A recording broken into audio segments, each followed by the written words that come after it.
Max Elite Electrometer is an exciting new development from Standard Imaging. We've completely redesigned the user interface in order to make it as easy and intuitive as possible, so that it'll walk you through the process that you easily walk you through a process that works well for you.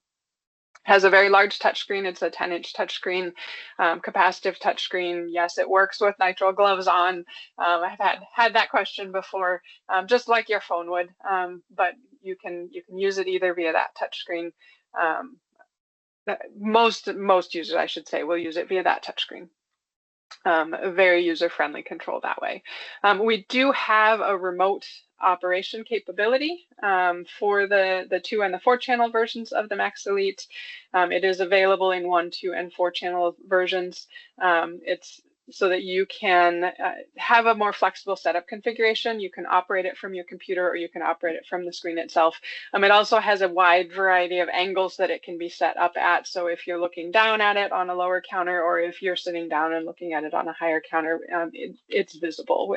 You can make it visible whichever way you work. It has a very fast warm-up, and then we have some special fast zeroing and fast settling features built into this, so that it's ready quickly when you need to set it up and use it. And then we've also added a camera to this one.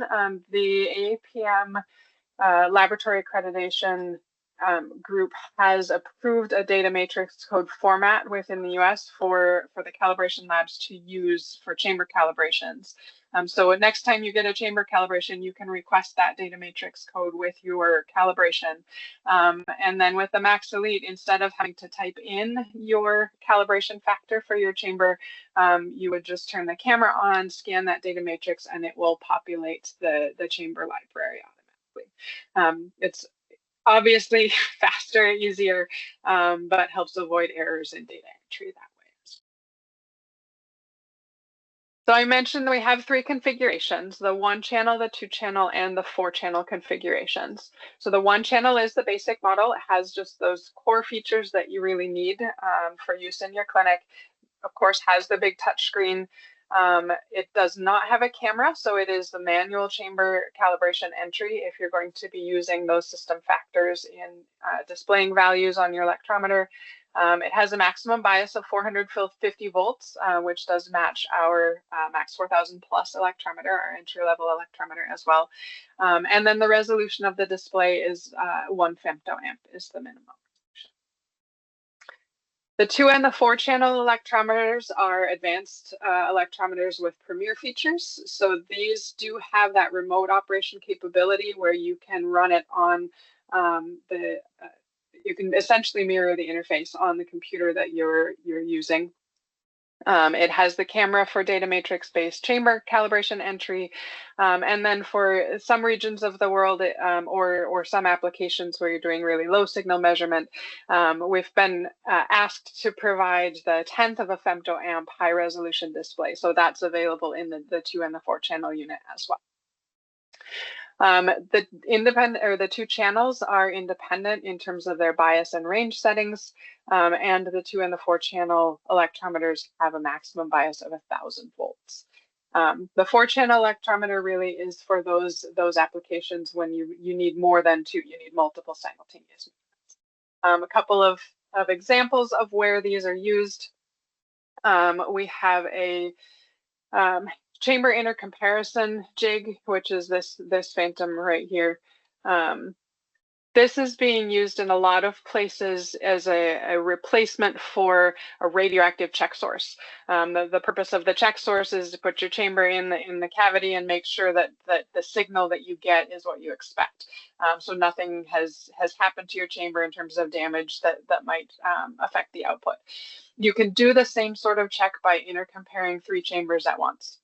2 works too, but if 1 is off, then you don't know which one's the wrong one or which one has a problem, and it takes some additional measurements. Ideally, you measure 3 chambers at once.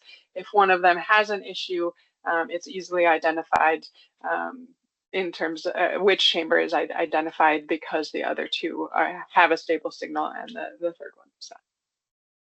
Another place where multiple channels are often used is in something like the cheese phantom with the tomotherapy or high art systems in particular, where you might be measuring at more than 2 places within the phantom at one time. In terms of areas we can sell this right now, we do have regulatory clearance in the US and Canada and the EU. We are pending clearance in Australia, Japan, and Brazil. Beyond that, I'm not sure where we've requested. I think we have a couple other requests that have come in, but we will be adding regulatory clearance on a case-by-case basis, depending on the country. So please, if you're not in one of those regions, don't panic. This is still an option. Just reach out to us and we can initiate those clearances. So I'd love to show you the Max Elite next. I'm going to close my PowerPoint here for the moment. And we'll move over to actually showing what this remote interface looks like. I've got the electrometer right here next to me. We'll see if the, the camera will show it with the background. I have the electrometer here because I'm operating it from the web browser instead of from the touchscreen. It's showing me a message right now that says remote operation is currently in progress, and then has a button that says take focus. So if I take focus back to the device here, now on the screen, it lets me know that local operation is in progress, and I can pass the control back and forth, which is convenient if you're doing some out of the room and some in the room, or you're working. Actually, we had one center where the physicist was working with a resident who was at a different site who was setting things up. So there's some flexible configuration there that really works to your advantage. After the splash screen, the warm-up, it drops you into your measure page. This unit I have is a 2-channel unit, so I can select if I'm going to show both channels or if I'm only making measurements with one. I can choose timed, triggered, or continuous measurements, depending on the application that I'm working on. Bias, as I mentioned, is independent, so I could put in 300 volts on one and 150 or a negative 150 on the other. On the device itself, when that number pad pops up, we have some hot buttons for 150, 300, 450, some of the common settings.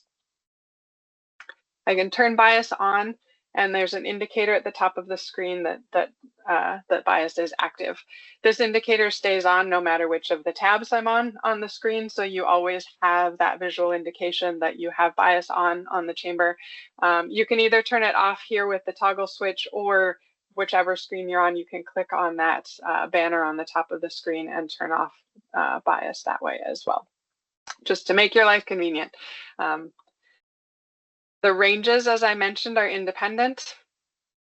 So I could have one of the channels in low range and one in high range. If I zero the system, so because I just switched ranges, I shouldn't have done this. The zeroing takes just a little bit longer.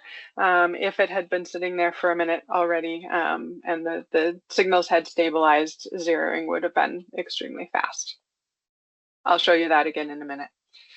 And then, of course, if I want to apply chamber calibration factors, I can apply system factors to get dose values as well. Temperature pressure correction factor can also be enabled if you're applying a calibration factor as well. We don't do temperature pressure corrections to the raw electrical signals. So if I were to plug in, I have a little current source here on my desk. Since I don't have any radiator or a chamber handy, I can turn this on. Let me just go to single channel display, just so it's more easy to see. I will turn on, I'm in low range. I think I have the high range turned on, so we'll switch it to high range. And I can turn on my signal. So now I actually have a current coming into the system.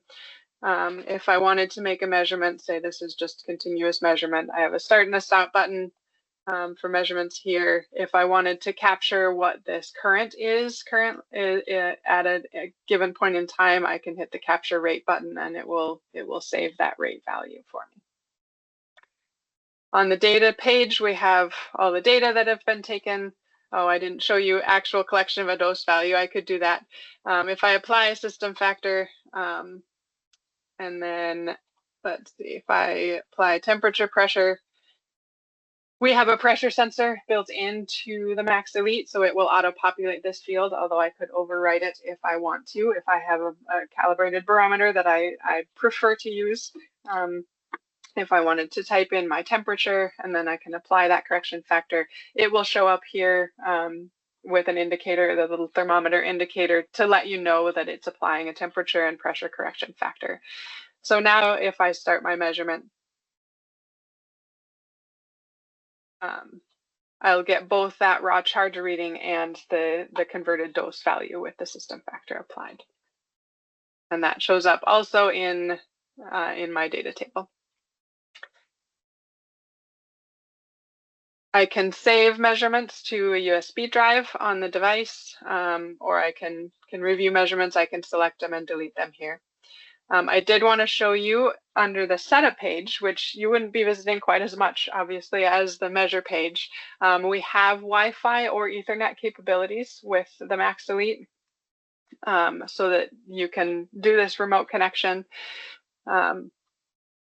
So here's the list of detectors that I have saved. I have some ionization chambers that have air kerma or dose to water calibrations. I have a well chamber here that has activity calibrations, and it will let me know within this list. Actually, I don't know if I have any expired ones. It will let me know if my calibration is past due. You'll be able to see it in the library, but it won't be selectable in the measure page.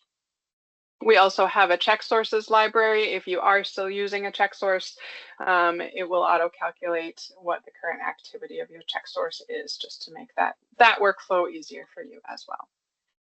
Under preferences, oops, sorry, this is basic preferences, but under electrometer preferences, here is where on the 2 and the 4 channel units you can choose to display that 1/10 of a femtoamp resolution, or leave it at 1 femto. So that's the essential demo here. We'll go back to the PowerPoint. I can resume from here. Whoa. Maybe. All right, so that was what I had for you today. If you want to see the Max Elite in person, we will be at Astro, booth 501. So please, if you're going, feel free to stop by the booth. And otherwise, if you have questions, whoops, and I'm showing the wrong display. There we go. If you have questions, please feel free to reach out. You can put them in the Q&A dialog box now, and I will happily answer those questions as best I can, or feel free to reach out either through our website, standardimaging.com, or you can contact me directly. My email is here on the slide. But thank you for your time. We appreciate your attention, and we appreciate your interest. And please, we look forward to talking to you more about it in the future. There's a question about whether the electrometer can be used with API connections as well. Yes, it can be used with API commands. We are working on a customer-facing document with a list of those commands, but if you were writing your own research software and you want to control the electrometer through your software, yes, that is possible to do. And then there was another question. Can you show triggered measurements? Yes, just a second. I'll switch back over to the electrometer. If we go to triggered measurements, if I hit the start button, then we go to the unarmed state where it's listening, waiting for measurements, and then I can turn on my current source. It will start a measurement. The button changes to stop, so that if you needed to stop it before it triggers off, you certainly could. But I turn the current back off. That ramps down and it will trigger the measurement off. And it logs that measurement and then switches over to an armed state again, ready for the next measurement. So if I were to do another one, I'll do this one shorter. It triggers on, makes that measurement, and adds another measurement to the list. You can set custom values if you want to for the triggered levels. We do have defaults that we send it with, but if, again, for research flexibility, if there is, if you're looking for some flexibility, you can put in your trigger settings. You can also actually trigger off of either one of the channels. So if you have your setup in such a way that you want to do 2-channel measurements or 4-channel measurements with the other electrometer or with the 4-channel version, you can select which of the channels it's using to trigger off of those measurements. What about the data export is the next question. It is a CSV export format right now, so it can certainly be opened in Excel. Does this have from using protocols like TRS 398? They always recommend a waiting time when changing the voltage. Changing the voltage of the ion chamber, the reason that you wait is actually for the space charge effect within the chamber to stabilize. It's not an electrometer problem. So this electrometer is ready to measure after you change the voltage quickly. Your ion chamber, particularly a smaller ion chamber, unless you irradiate it for a little bit first before you start recording measurements, it does take just a little while for the ion chamber itself to stabilize. So good question. It does help to understand the rationale behind some of those guidelines in order to know where we can make advances to speed things up and where it really does behoove you to wait for the recommended times. If you want a price quote, that's the next question. Reach out to your sales representative. I'm not in sales. I'm not going to give you quotes publicly in webinars here, but please do reach out individually to your sales representative, and they'll be able to provide you with a quote. So with that, I think we'll close the webinar. Thank you everyone so much for attending. I do very much appreciate your time. Have a good afternoon or evening or morning, wherever you happen to be in the world.